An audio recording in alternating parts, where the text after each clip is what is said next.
एक बार उपस्थित सभी जो वरिष्ठ जन बैठे हैं, नौजवान साथी खड़े हैं, माताएं बहनें इतनी शक्ति में संख्या में यहाँ पर उपस्थित हैं, सबके श्री चरणों में नमन करता हूँ।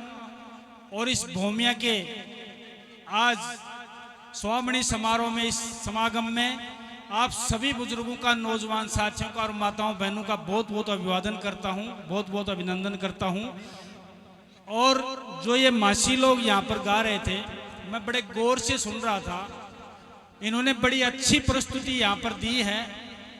रामचंद्र जी के राज तिलक की बात चल रही थी, वो सतयुग की बात चल रही थी। सतयुग से द्वापर, द्वापर से त्रेता और त्रेता से कलयुग। सतयुग में रामचंद्र जी को 14 वर्ष का वनवास हुआ, पांडवों को 12 वर्ष का वनवास हुआ। ये तो इतिहास आपने पढ़ा है और सुना है और आपने देखा है। लेकिन थारे सामने जो खड़े हुए ने, कितना वर्ष को वनवास हो रहे या बताओ तो? 20 को तो हो। तो रामचंद्र जी भी पीछे रहेगा और पांडु भी पीछे रहेगा, फिर और के चाहो होते खेतरी वालों। इसलिए मैं तो जहां जाता हूं, जो हल्की फुल्की बात करता हूं, मुझे कई बातें हैं जो मैं कह देता हूं, मन में आती है और उसका असर भी गलत पड़ जाता है। मैं एक गांव में गया तो एक समाज था या फिर गोत मान लो, उसने कहा भाई धर्मपाल, आज तक तो तेरे को कभी वोट नहीं दिया हमने 20 साल में, लेकिन अब के तने वोट देंगा। मेरा मुंह से छूटता ही निकली, मैं को भाई और की मन में रह रही चदवा भी निकाल लो, मैं तो बजर को हो रहा हूँ। मैं तो महाराणा प्रताप की नहीं, बजर को हो रहे हो। मेरे तो कई शेल लाग गया, मेरे तो अब असर तो है कोई नहीं। और दूधवा ग्राम में मैं ये बात कहूं तो मैं समझता हूं ये कोई उचित नहीं है। दूधवा ग्राम, जब मैं शुरू में अनजान था, दूधवा में मैं किसी को नहीं जानता था। 2008 में पार्टी ने मुझे सीधा टिकट देकर नीम का थाना से खेतड़ी भेज दिया। मैं उस दिन भी दूधवा से जीता था, निर्दलीय लड़ा तो भी दूधवा से जीता था, और 2018 में भी दूधवा से जीता था। जयपुर विधानसभा में नहीं भेजा हो, चाहे कुर्सी का राज नहीं कराया हो, लेकिन इस खेतड़ी की 36 बिरादरी ने हमेशा अपने दिलों पे राज जरूर कराया। ये मैं आप लोगों से सह सम्मान कह सकता हूं, वरना इतना लंबा संघर्ष से आदमी टूट जाता है। जब जब मैं आपको बुलाता हूं, चाहे मेरे स्वर्गीय पिताजी शहीद राम कुमार जी की पुण्यतिथि 28 दिसंबर की हो, एक नया पैसा खर्च नहीं होता है। हजारों की संख्या में, पिछली बार तो 20 से 25 हजार लोग पहुंचे, उससे हमें शक्ति मिली।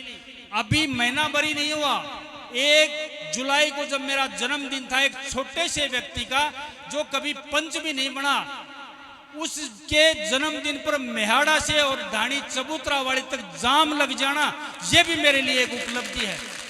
वरना तो बड़े बड़े लोग साधन देके अपने कार्यक्रमों में बुलाते हैं, अनाप शनाप पैसा खर्च करके अपने कार्यक्रम में बुलाते हैं। एक नया पैसा नहीं लगवाना और एक छोटे से आदमी के लिए इतने लोग इकट्ठे हो जाना, ये मेरे लिए बहुत पर्याप्त है। और काम करने का अगर मौका मिलेगा तो मैं ये नहीं कहता कि चील गाड़ी या रेलगाड़ी ला दूंगा।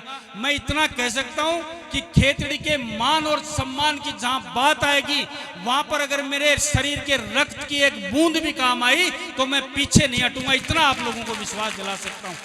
काम कभी कम हो जाते हैं, कभी ज्यादा भी हो जाते हैं। 100 काम कोई बताता है, उसमें से कुछ होते भी नहीं है, लेकिन इतना विश्वास दिला सकता हूं आपको, आपके मान और सम्मान की पूरे राजस्थान में रक्षा करने का संकल्प और वचन आप लोगों को दूधवा की धरती पर देता हूं। जिसके लिए आपको कहीं उड़ाना नहीं मिलेगा, इतना विश्वास मैं आप लोगों को दिला सकता हूं।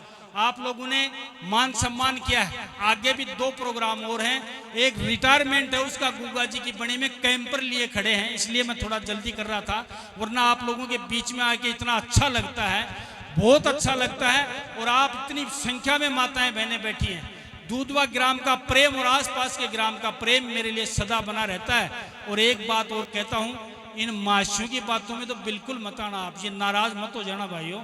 ये अगर यहाँ पर 3 नेता आएंगे ना, मेरे से पहले आएगा, शुरू में आएगा, उसको भी जयपुर विधानसभा में बैठा देंगे गा गा के।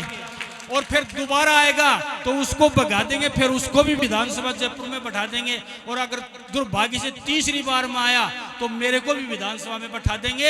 ये तो इनका काम है। मुझे प्रेम है इन लोगों से, और मुझसे प्रेम करते हैं, लेकिन इनकी भी मजबूरी है। जो आता है उसका मान और सम्मान करते हैं। और माशिया के कारण में तो 5 सीट होनी चाहिए, एमएलए की खेतड़ी में 5 एमएलए बनना चाहिए। मैं एक प्रोग्राम में गया था, इसमें प्रत्यक्षदर्शी हूँ। मेरे से पहले कांग्रेस के डॉक्टर जितेंद्र गए, सीधो गाल दियो विधानसभा में, चुनाव ही कौन कराया मेरे से पहले, गा के बजा के। फिर और कोई गयो, नाम लेने से कोई फायदा को ना, मैंने भी वाया चौमू है तो सीधो विधानसभा में गाल दिया। और मैं गयो तो मैंने बना दियो उप मुख्यमंत्री, छोटो मोटो को नहीं, उप मुख्यमंत्री।